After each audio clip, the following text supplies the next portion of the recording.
It's wonderful to be with family and community, finding that unity in community, however we can. And as John just said, these extraordinary times.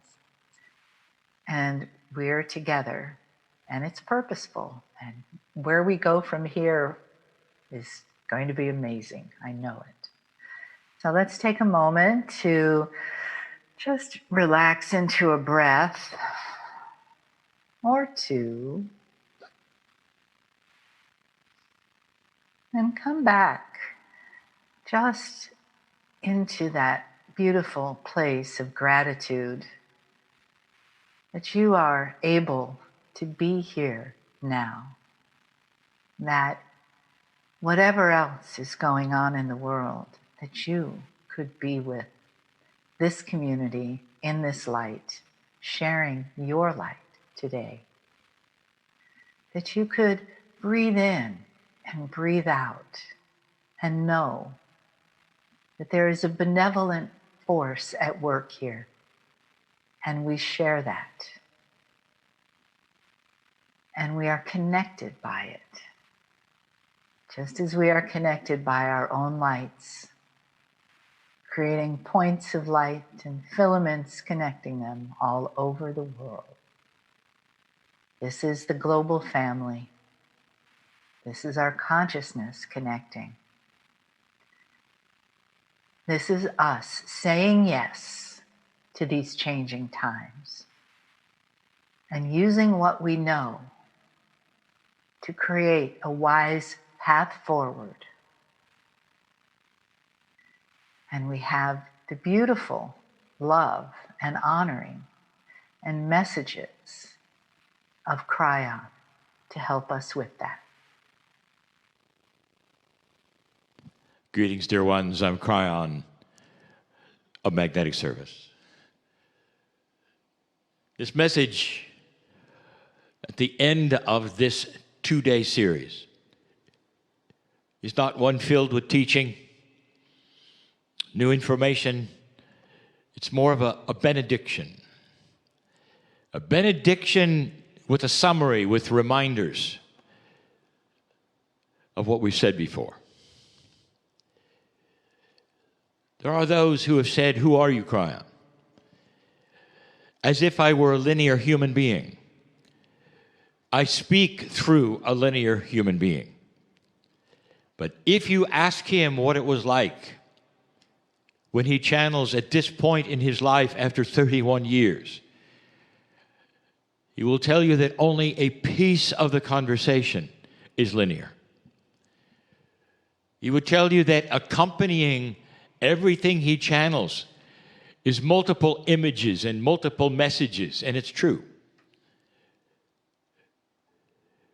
He is aware of the multiplicity of the energies that are presented in this place right now, in this fashion. He is aware that in a multidimensional state, the distance does not matter. There is no such thing as the law of the inverse square, as in mathematics, which talks about distance affecting volume and anything else that's transmitted, even light. He is aware that those who are touched can be a world away. He is aware that multiple messages are given, and that there are those who will seem to nod out during a channel and they are receiving the other messages. He's aware of these things because he's been doing it long enough. And in that awareness, he also knows of the incredible nurturing and benevolence of God. I gave him a message the other day that he has not shared with anyone, where I want him to repeat the word benevolent, benevolent, benevolent every day. When he wakes up, I want the first words out of his mouth to be benevolent. His attitude the actionable thing for the day, the idea of how he would think for the day, so that he would understand how this works and how to teach it. That every single human being can awaken every day, no matter what, and say, I have the benevolence of the Creator as a guide for me, for the hidden road that we talked about yesterday, for the missing bridge, which was one of the first parables ever given. And that this is your legacy as an old soul. This is who you are and can become if you're not comfortable with what appears to be going on in your life at the moment. Again, I rewind to the one and the two or the three, or any of those who are listening around this planet who are troubled, whose heart may be aching for different reasons right now, for those who have had to say goodbye, perhaps to their elders, for those who are worried about their abundance for their living, for those who are simply anxious because of the time. That those are very linear and understandable things. But that group I showed you in the last channel still have their candles lit with your name on them. And that is the truth. That is a visualization, a metaphor for that which is the creative energy of compassion and love for every single one of you. The difference between going to church and worshiping and feeling something and singing the songs and kneeling and coming home, the difference is this never leaves. You don't turn it on and off. You don't change clothes for it. It's you. This relationship is forever. And I've told you something before which is so profound, so profound, so profound that you should hear yet again. Anything you do in this lifetime, anything that is a step toward an evolution of your spirituality, if you can conquer this now and get out of the depression, if you can go to the next step now, if you can feel these things now, if you have an awareness, if you can increase that which is your DNA percentage, if any of those things you do in this lifetime, when you awaken the next time, they all come racing in and they're part of you. You never have to do it again, ever. When you come in again, you never have to go through the same things you went through this time, ever. That is the promise of a maturity that is starting to evolve in the old soul. The old soul, yet again, I explain, is the one who's been on this planet over and over and over and over and over for centuries. You're the ones listening now. Don't you feel it? Perhaps you've been invited to view this particular presentation, not knowing what it would be, having not even made up your mind whether you enjoyed it or not, and you're there. There's that awkward moment when it's over, when you get to tell the people who invited you. Let me give you the words to use. Look at them and say, very interesting. That covers it all. But I'll tell you something. Maybe a seed has been planted, a benevolence with you, something to look at and think about. Maybe you're more than you thought. And if that's all you got all day long, oh, it's so valuable. For that seed starts to grow. And you start to ask yourself, am I here for a reason? Is life just showing up and leaving? Is there potentially a continuation of my soul on this planet? And if so, what happens next time? Do I start over? And I'll tell you the answer, no, you don't. Not anymore, not today. Old soul, your legacy is to come back differently, to have each day potentially different than the one before in maturity, understanding, benevolence, love. That's the potential. How you fulfill it is your own path. How quickly you go is your own path. Healer, I know you're there, and I know you just asked the question, will my healing increase? Yes. Will I have the healing abilities when I show up the next time? Dear one, if you choose it at the wind of birth, yes.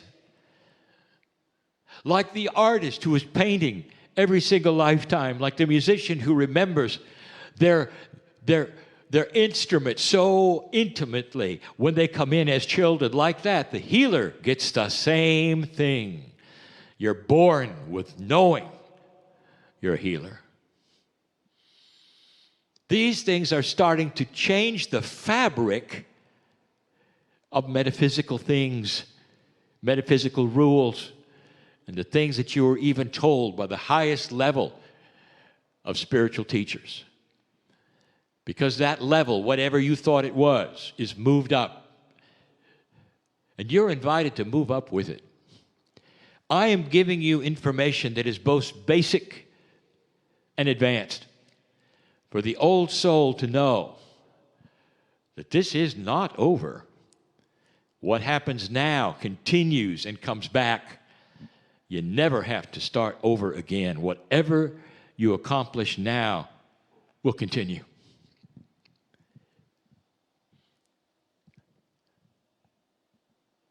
So Kryon, my partner, is sitting here and he's asking, do you mean that when I return, Kryon, as Lee Carroll, that I'll be channeling again? And here's the answer, my dear friend. If you want to. But in the future, I have mentioned, the channeling will be very, very different.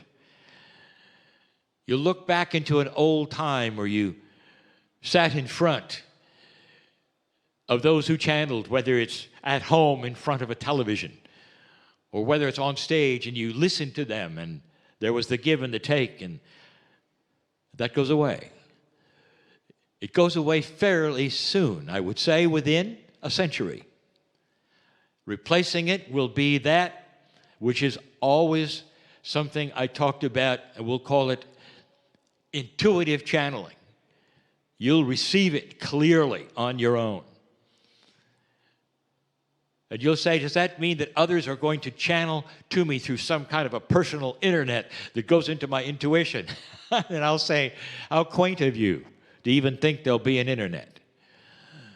What I'm telling you is your higher self and your DNA is going to work at such a level that the channeling will come in to you, from your soul, from the other side of the veil.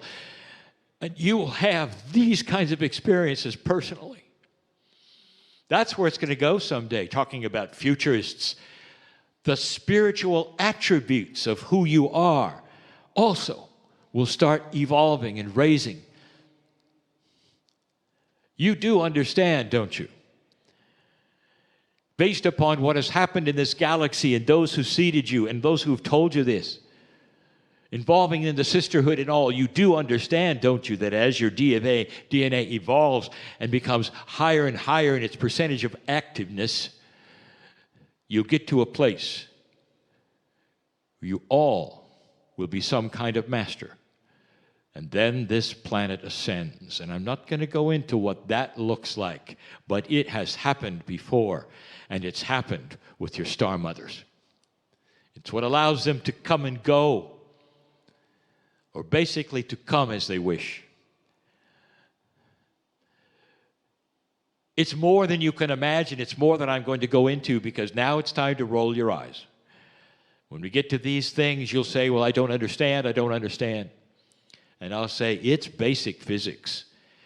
Wait till you find out how much of who you are is involved and what the creator of this universe gave you that makes sense, that is science, that follows physical rules, even of ascension. In other words, your spirituality is allied with the creative sources of this planet, of this universe, of this galaxy, who gave you the rules of physics. The Creator is the master of creation of all things. The master physicist. Don't be surprised then if some things are explainable, not in the ways that you've had before. God works in mysterious ways every time you see something odd.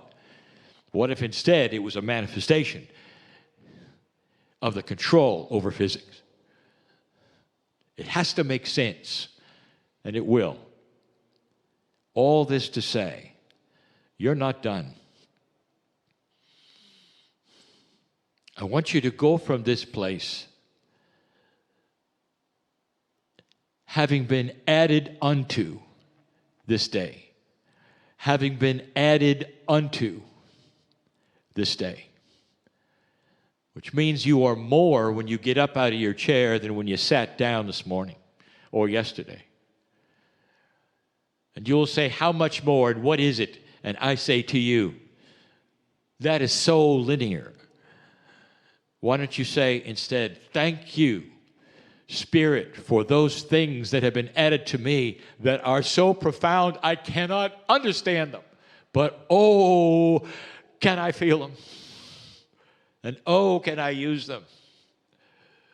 And then you'll understand the maturity that's coming to you as an old soul. That is it for now. And so it is.